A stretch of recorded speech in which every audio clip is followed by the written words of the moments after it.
Hello दोस्तों, आज एक अमेज़ॉन से शू ऑर्डर किया था। वो अभी अनबॉक्स करने के लिए जा रहा है।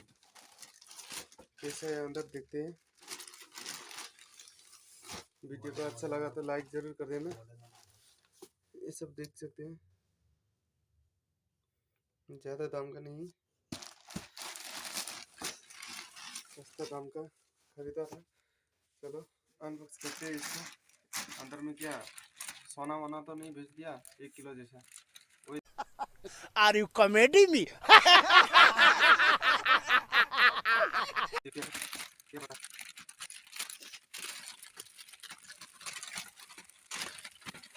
अमेज़न का शू है। ये क्या है? बुरवुड का बुरवुड बुरवुड का शू है। तो देखते हैं अंदर सोना निकलते हैं या क्या निकलते हैं।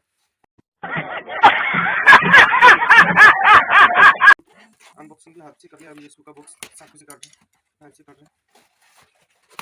ये देखो भाई, शू तो वैसे तो ठीक ही है।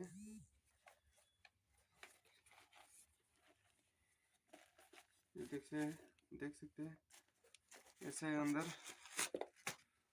ये देख सकते हैं, अरे बहुत सॉफ्ट है रे ये अंदर का, क्या ही बोले, बहुत मस्त है।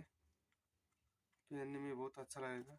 इसका शू अंदर का बहुत अच्छा लगा मुझे। ये इसका इनसॉक्स जो है बहुत अच्छा लगा। इस आउटसोल भी ठीक ही है। देखिए, वीडियो को अच्छा लगा तो लाइक ज़रूर कर देना और सब्सक्राइब भी ज़रूर कर दीजिए। Thank you.